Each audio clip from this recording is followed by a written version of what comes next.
को आजाद कराने के लिए अनेकों स्वतंत्रता सेनानियों का योगदान रहा।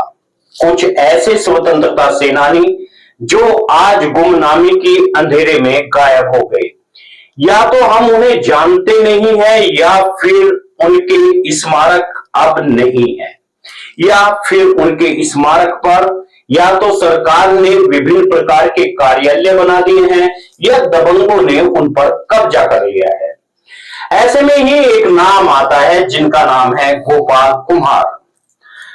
गोपाल कुम्हार भारत की गुलामी की बेड़ियों से मुक्त कराने के लिए अंग्रेजों से लोहा लेने वालों में से एक थे गोपाल कुम्हार। आजादी के दीवाने गोपाल कुम्हार उम्र के शतक के नजदीक पहुंचकर भी जोश से लबरेज थे।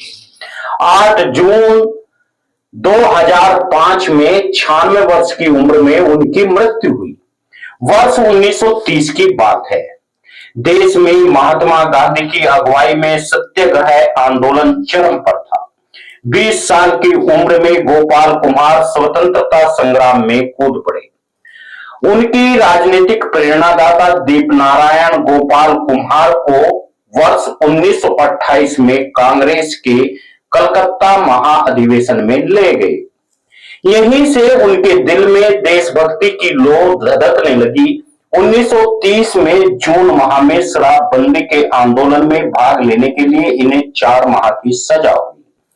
25 रुपए का जुर्माना हुआ। गरीबी की वजह से 25 रुपए जुर्माना नहीं दे सके।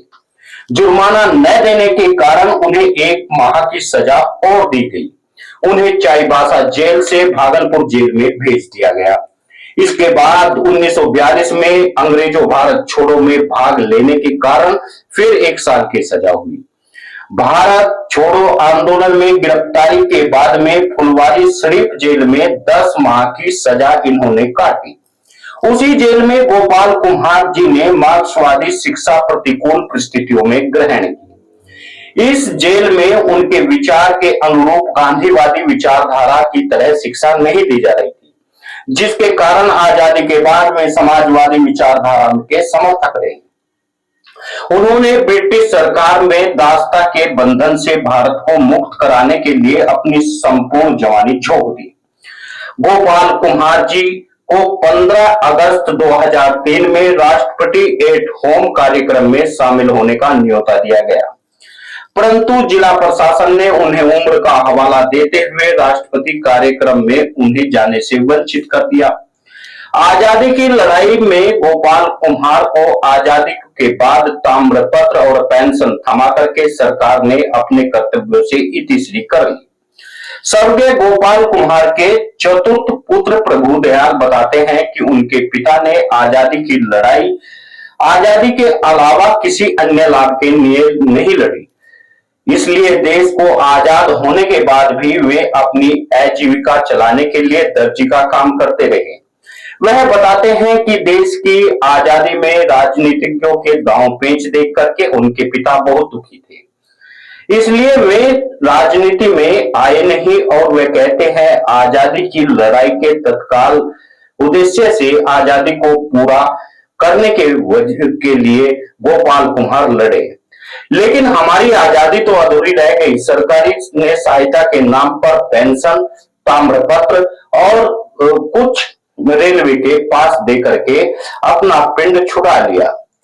लेकिन ऐसे में जो आज भी स्वतंत्रता सेनानियों की अनदेखी की जा रही है, क्या यह सही है? क्या भारत को जो मुक्त कराने वाले थे उन्हें कुछ भी उनको मिला नहीं है? और उसके अलावा आज राजनीतिक लोग आपस में धर्म और जाति का जहर फैला करके खूब मजे लूट रहे हैं। आज देखना होगा कि गोपाल कुम्हार की इन यादों को यदि आप संजोकर रखना चाहते हैं तो गोपाल कुम्हार के बारे में जानना भी जरूरी है। आजादी के दिलाने के लिए 4 दशक लग गए, लेकिन आज हम जिस आजादी की बात कर रहे हैं वह एक बार फिर से राजनीतिज्ञों ने गुलामी की तरह पेश कर दी। आज भले ही देश से अंग्रेज तो चले गए हों, लेकिन काले अंग्रेज आकर बैठ गए। बात बात पर किस तरह से सरकार आपके ऊपर अत्याचार करती है, यह आप सबने देखा भी होगा, आप सबने सुना भी होगा। किस तरह से हर रोज बुलडोजर चलाए जाते हैं और किस तरह से आंदोलनों को कुचलने की कोशिश की जाती है। क्या गोपाल कुमार, नीधू कुमार, कमल कुमार और उसके अलावा रामचंद्र विद्यार्थी ने यह सपना देखा होगा? यह एक शहीदों की बड़ी लिस्ट है। सरकार की बाट जोड़ते हुए गोपाल कुमार गरीबी की में मारे गए। सरकारी अफसरों की जांच के दौरान दशकों में भी पूरी नहीं हुई। फांका कसी को मजबूर, अब उनकी बेवा भी बीमारी की हालत में राउरकेला के अस्पताल में उन्होंने प्राण त्याग दिए। आजादी आंदोलन में भाग लेना, अंग्रेजों से लड़ना इस तरह से भारी पड़ा और ऐसे में एक नाम आता है जिनका नाम था देवेंद्र नंदा। देवेंद्र नंदा को लड़ाई में भाग लेना इतना भारी पड़ा कि वह नमक सत्याग्रह के समेत कई आंदोलनों में भाग लेने वाले आजादी के दीवाने नंदा स्वतंत्रता आंदोलन सेनानी को पेंशन के लिए आवेदन करना पड़ा और दर दर भटकना पड़ा। पुराना बस्ती निवासी बनमाली नंदा और उनके पुत्र देवेंद्र नंदा 1929 में नमक सत्याग्रह, 1942 में अंग्रेजों भारत छोड़ो में सक्रिय भूमिका निभाई। नमक आंदोलन के वक्त उन्हें बंगाल में मिदानपुर अंग्रेजों की जेल में 15 दिन के लिए डिटेन के नाम पर हिरासत में रखा गया।